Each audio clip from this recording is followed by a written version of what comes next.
रानी खम्मा मुंशी जी, कैसे हैं आप? गौतम इस वक्त जिस शख्स से बात कर रहा था वो और कोई नहीं, उसके पापा रघुवेंद्र सिंह राठौड़ के मुंशी कमल स्वरूप थे, जो रंजौड़ की रॉयल फैमिली से बिलोंग करते हैं। गौतम रघुवेंद्र का सबसे छोटा बेटा था, जो असल में रंजौड़ के राजकुमार थे। गौतम अपने पैलेस सुमेर भवन में ही बड़ा हुआ था। यह कहना गलत नहीं होगा कि वो सोने की चम्मच लेकर पैदा हुआ था, लेकिन जैसे जैसे गौतम बड़ा होता गया, उसके दिल में बाहर की दुनिया को जानने पहचानने की दिलचस्पी बढ़ती चली गई। वो हमेशा से अपनी शाही जिंदगी से तंग रहता था और फिर एक दिन रघुवेंद्र ने उसकी शादी अपने खास दोस्त की बेटी दीपशिका के साथ तय कर दी।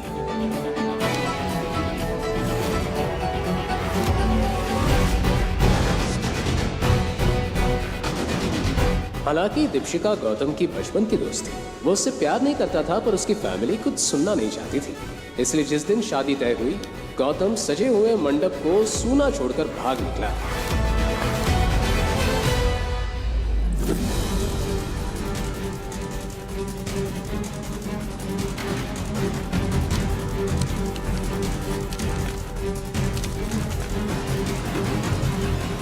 सुमेर भवन में आज ही वो मंडप उसी तरह से सजा हुआ था। मैं तो चौंका हूँ, मस्तारी बहुत याद आवे है। हुक्म, जब से आप गए हो महल सुना हो गया है। और मुंशी जी, मैं एक मुसीबत में हूँ, आपकी मदद की जरूरत है। हम जानते हैं आप किस मुसीबत में फंसे हो। ये मुंशी तो ये भी जाने हैं कि आप इस वक्त हो कहाँ, किस फैमिली के घर जमाई बनकर रह रहे हो। आपकी सास, ससुर और पत्नी सबके बारे में इस मुंशी के पास पक्की खबर है। गौतम पिछले 4 साल से अपने परिवार और रंजौर से दूर भाग रहा था, लेकिन उसके पापा नजर रखे हुए थे। ठीक है, तो मुझे 30 लाख की सख्त जरूरत है, मुझे जल्द से जल्द चाहिए। हुक्म, ऐसा क्यों कर रहे हो? आप एक राजकुमार होके किसी के घर का काम कर रहे हो, झूठा गंदे बर्तन साफ कर रहे हो। समर भगवान। मुंशी जी, मुझे इस बारे में कोई बात नहीं करनी है। मैं सिर्फ इतना जानना चाहता हूँ कि आप मेरी मदद करेंगे कि नहीं। हुक्म, 30 लाख तो हम आपको दे देंगे, लेकिन बड़े हुक्म की वही शर्त है। क्या शर्त है? आपको दीपशिका से शादी करनी होगी। मुंशी जी, मेरी शादी हो चुकी है, मैं दीपशिका से कैसे शादी कर सकता हूँ? ये पॉसिबल नहीं है। बड़े हुक्म, आपकी शादी को शादी नहीं मानते। आपका समर भवन से चले जाने के बाद बड़े हुक्म के ऊपर कई सवाल उठे। ये मुंशी अपने मालिक की बात के खिलाफ नहीं जा सकता।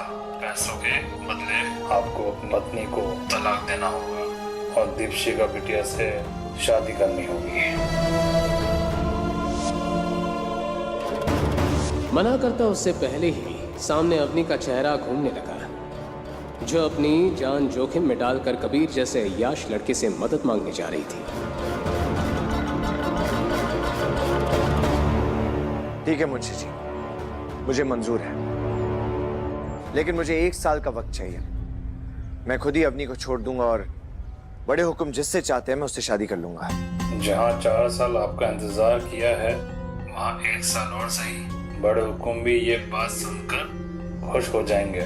लेकिन मेरी भी एक कंडीशन है। इस 30 लाख के साथ साथ मुझे एक और चीज चाहिए, मुझे चाहिए। सुनकर खुश हो जाएंगे।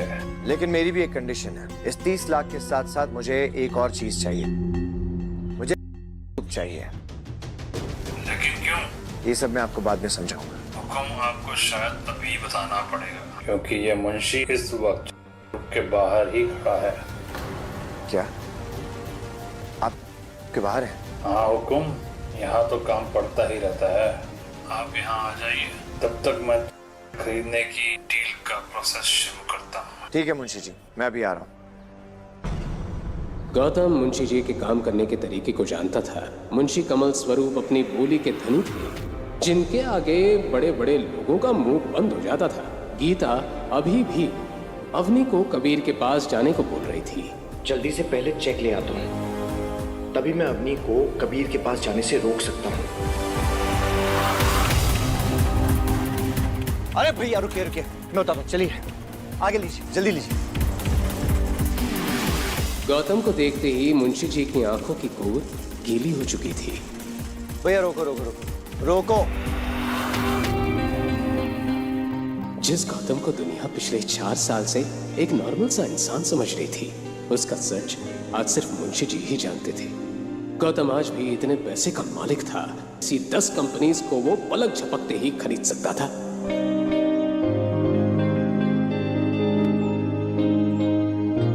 मुंशी जी, कंपनी खरीदने की फॉर्मेलिटीज हो गई? आपके फोन आते ही मैंने सारी फॉर्मेलिटीज पूरी कर दी, बस आपके साइन करने की देरी है।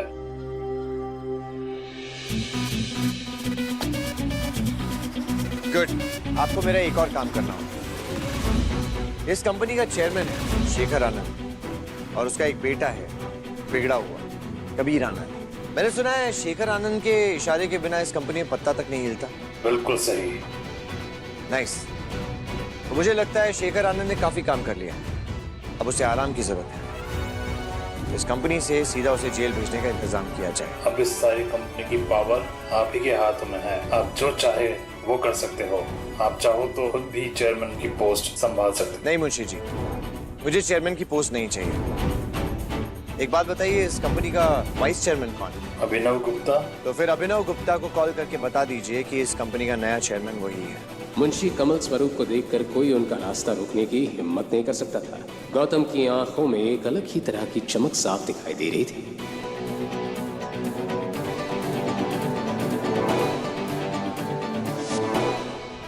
लेकिन वही दूसरी तरफ अवनी की टेंशन बढ़ती जा रही थी।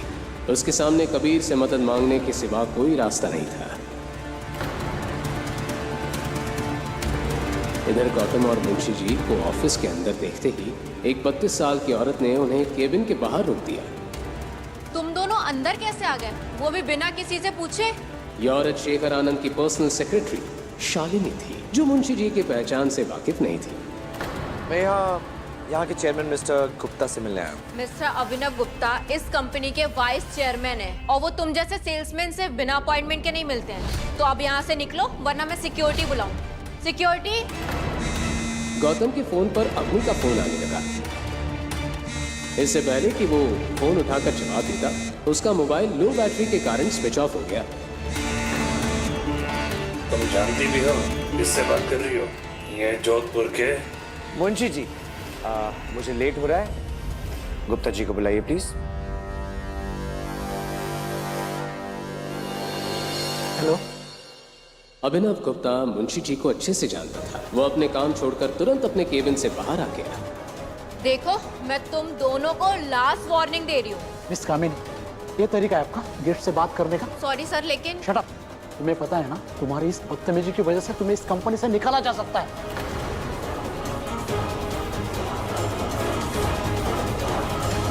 ऑफिस में शालिनी की इस तरह से बेइज्जती पहली बार हुई थी। उसने शेखर आनंद को फोन पर ये सारी बात बता दी। वहीं दूसरी तरफ गौतम मुंशी जी के साथ ऑफिस की फॉर्मेलिटी पूरी करने में लगा हुआ था।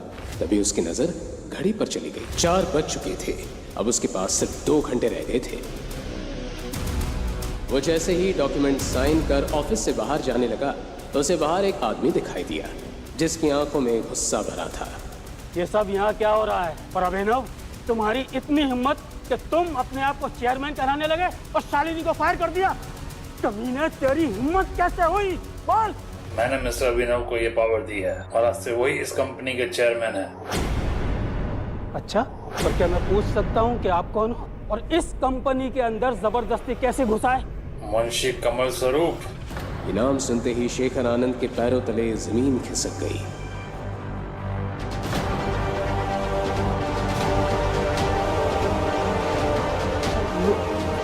मिस्टर कमल, आपने मुझे पहले नहीं बताया। आप मुझे पहले इन्फॉर्म कर देते तो हाँ, एक काम करते हैं, आप मेरे केबिन में चलिए, वहाँ चल के बात करते हैं। हाँ? मिस्टर आनंद, बातचीत का वक्त निकल चुका है। इस कंपनी के आड़ में आप क्या काले धंधे चला रहे हैं हमें अच्छे से पता है।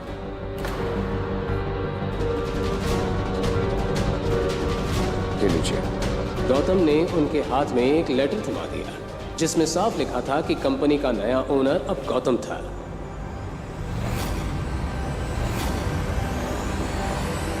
मुंशी जी, मिस्टर गुप्ता आपसे बात करनी है, आइए। वहीं केबिन के अंदर आते ही गौतम ने अपने घड़ी में टाइम देखा वक्त निकलने के साथ ही उसके दिल में अवनी और उसकी फैमिली के लिए चिंता बढ़ती जा रही थी। मिस्टर अभिनव, आज से आप इस कंपनी के चेयरमैन हैं। इस कंपनी के सारे फैसले आप ही लेंगे। मैं पूरे ऑनेस्टी के साथ काम करूंगा सर, आपको शिकायत का मौका नहीं दूंगा। गुड। और शेखर आनंद और कबीर आनंद का सारे कच्चा चिट्ठा मुझे चाहिए। उन्होंने बहुत लड़कियों की जिंदगी बर्बाद की है। उनके जेल जाने का वक्त आ गया है। आप टेंशन मत लीजिए सर, मेरे पास उनके खिलाफ बहुत सारे सबूत हैं मेरे लॉकर में। मुझे पता था इनके खिलाफ कोई ना कोई आवाज़ ज़रूर उठाएगा। मुझे इसी दिन का इंतजार था सर। आज मैं आपको सारे सबूत दे दूंगा सर। नाइस। मुंशी जी, हुकुम। मुझे देर हो रही है, मेरा चेक दे दीजिए।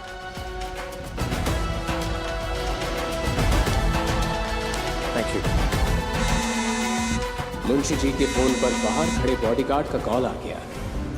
फोन उठाते ही मुंशी जी हैरानी से गौतम को देखने लगे। आखिर कैसे सुलझाएगा गौतम ये सारी गुत्थी? क्या होंगे इन सारे सवालों के जवाब? जानने के लिए सुनते रहिए द रॉयल वारिस, सिर्फ पॉकेट